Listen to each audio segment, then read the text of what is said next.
exposed to poverty quite a few times. My dad was in construction. We lived in the north, so he got laid off usually every winter. So I had a hard time as a little kid. My parents made, my mom and my grandma made my clothes. We lived off food stamps. And it kind of touched my heart that I know what it's like to be kind of out of your realm. And since I feel that I've been blessed to have things, that I should give back.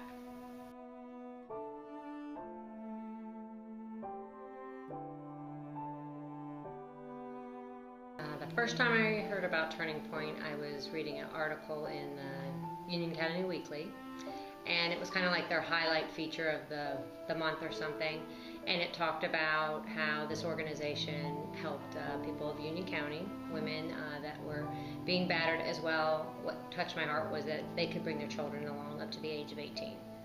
And that was my first introduction. Then it seemed like that Christmas where they put I think it's in the normal paper, it was showing an organization that was in need, and their biggest need was donations like clothing as well as food, furniture, and all that.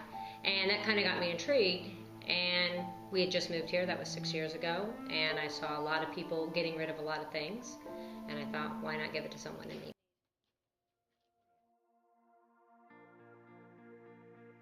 Turning Point Shelter basically takes care of women and children that are in abusive relationships that have no place else to go. So we kind of feel like it's an important thing to donate to.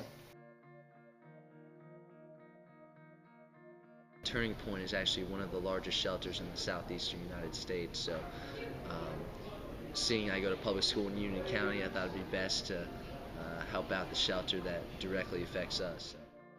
What we did is we formed SADA, which is Students Against Domestic Abuse, and we partnered with the Rotary Club and helped organize the Waxhaw Town and Country Run.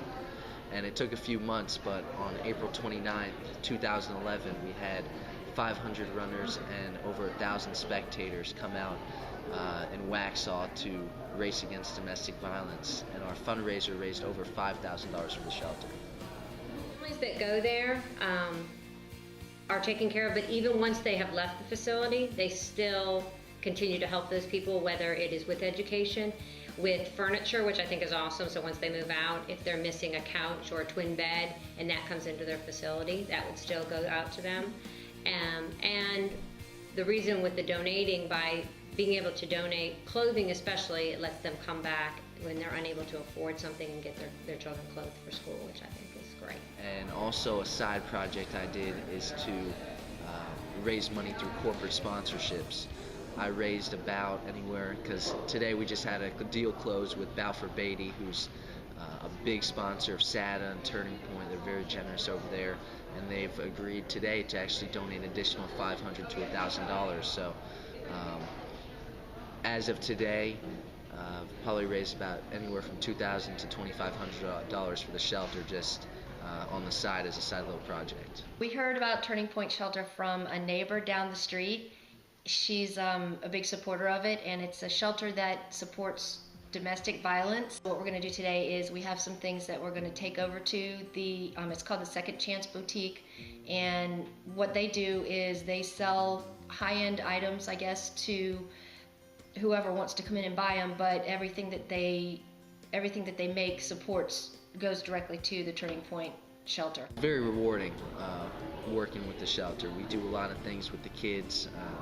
Last weekend we actually went and we bought a few pumpkins at Walmart and went with the kids and carved out pumpkins with the kids, and just seeing the smiles on their faces. And initially they go in there, they're very embarrassed, they're very shy, and so by the end when you visit with the kids and you see them and with the smiles on their face, it's a very rewarding experience. I don't mind